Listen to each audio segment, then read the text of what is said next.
operation. This G20 plans the new world order. My friend, crisis may lead to a new world order.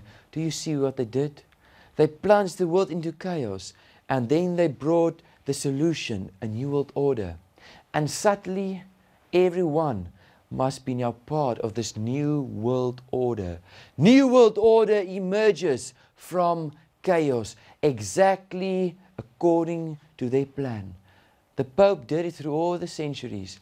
He caused chaos in countries, and then he brought in his people to establish his religion. My friend, even in a lot of Protestant countries, they did the same. My friend, listen to the current president of the USA, Obama. What does he say about the New World Order?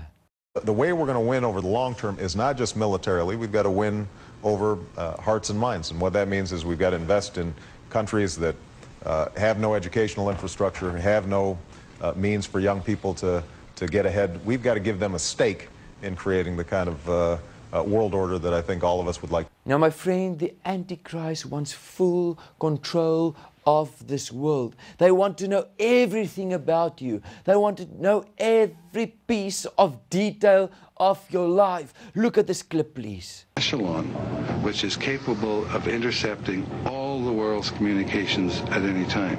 That's all the world's communications, be it police, taxi cab, telephone, television, radio, cell phone, email, the laptops, all the world's communications. Amazing. Now just look at this next clip, which shows that there's databases for each person on this planet. The FBI and the government no longer restricts itself to collecting information about people they suspect of crimes. They have built national databases about every single citizen in this country. You hear about the stories about the satellites who were able to pick up little things on top of Gorbachev's desk and so forth. Well, that's the type of system we're talking about. There are 13 satellites located throughout the world that cover various regions of the world. This sounds very conspiratorial, very paranoid thinking, but the European Parliament has proved that the system does exist, that it is operational, and that these satellites are positioned throughout the world where they pick up communications, electronic communications within each region. Did you see it? There's 13 satellites that covers this whole world, and it's admitted by the European Parliament, and they have the data of everyone, and they're monitoring everyone. My friend, the Antichrist wants full control. He wants to know all the details of your life. That's why cell phones, they use cell phones, they track cell phones, they monitor cell phones, SMSs, phone calls. My friend, now even here in South Africa, RICA, they force you to register. They want to know precisely whose phone is this and where's that person traveling, what are they up to. My friend, this RICA, I knew somebody that went for the training of this RICA, and so interesting.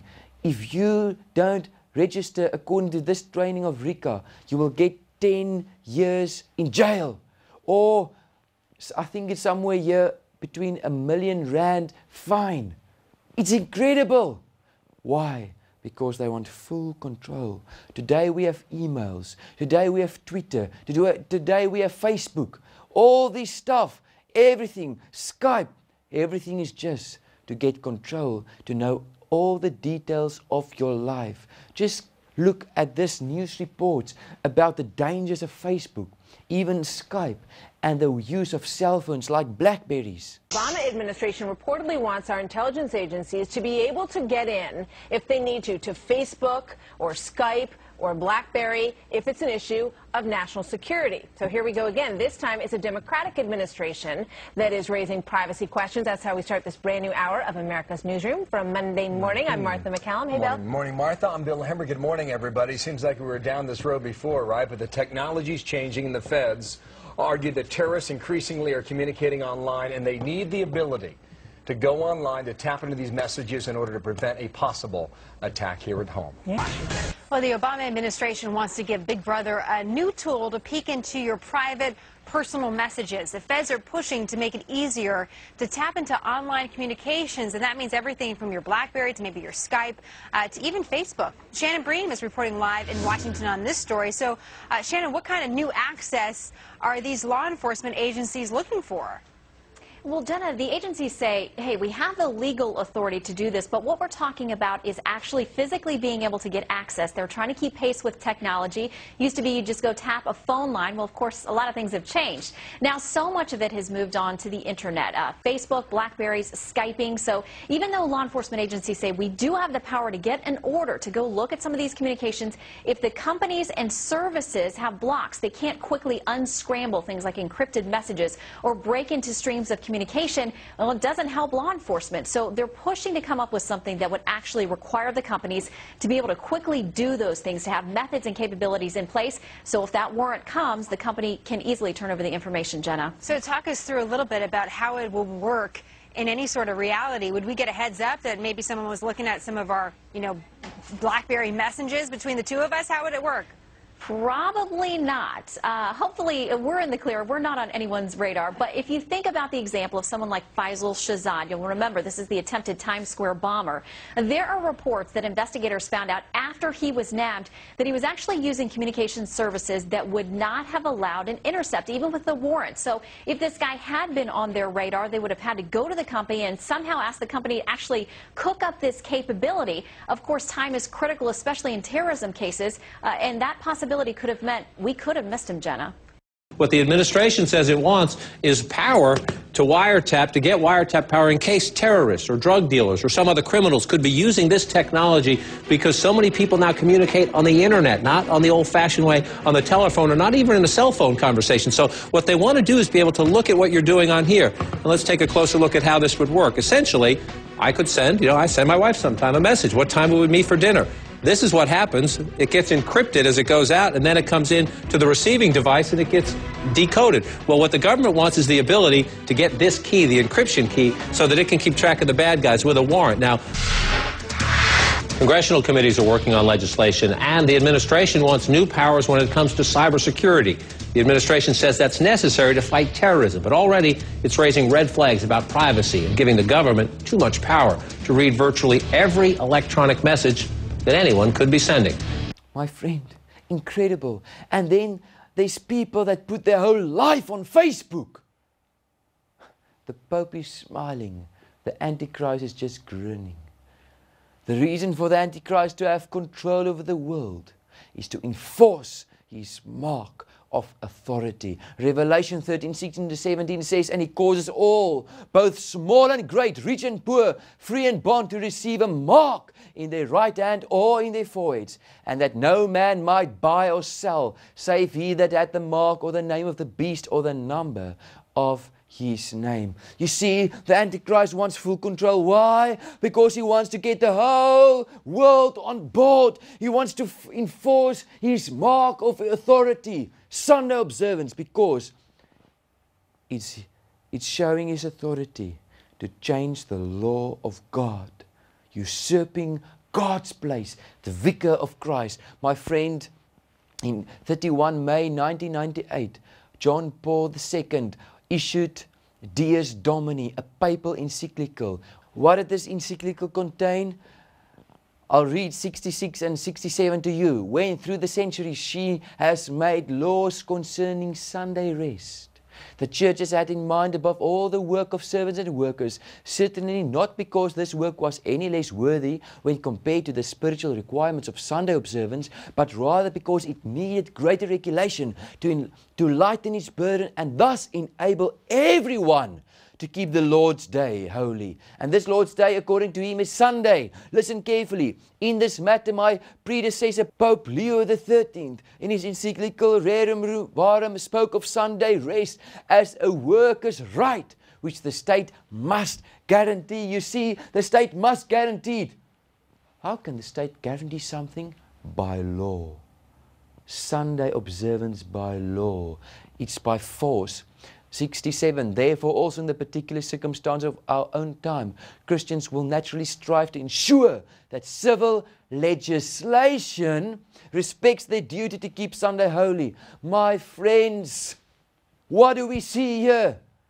The Pope called for the legislation of Sunday observance.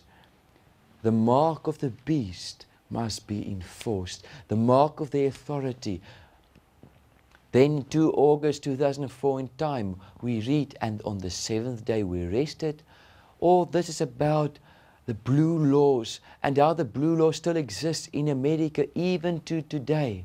And how this author is championing Sunday, and how he's asking that Sunday must be respected again as a family day, and it must be time for one another, and that shops must be closed on that Sunday. And then he says it made sense then, still makes sense now.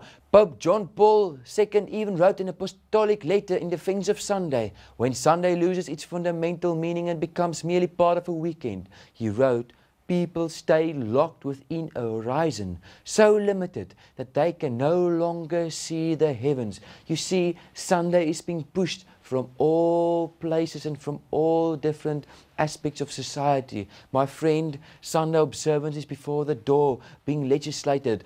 5 July 2006, French government enforces Sunday rest. Can you believe it? In France, that country, that unchristian country, my friend, they are enforcing Sunday rest. Why? Because the Catholic Church, behind the scenes, is rushing toward world dominance and power. 9 September 2007, Pope demands respect for Sundays. Do you see? He demands it.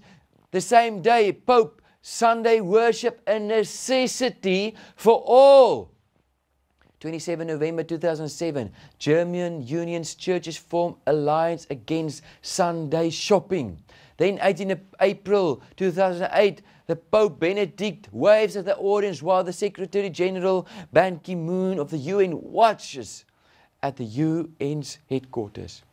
What did he do here at the UN? He went there just to get more power.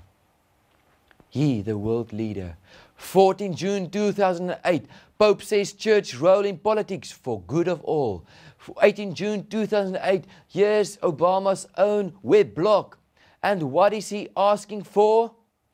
There's a lot of changes over the past 100 years. The other change is the deletion of the Sunday laws in America. So perhaps, he says, we should consider enacting a Sunday law. My friend, this is incredible. Even on the block of Obama, he says maybe we must look at Sunday laws.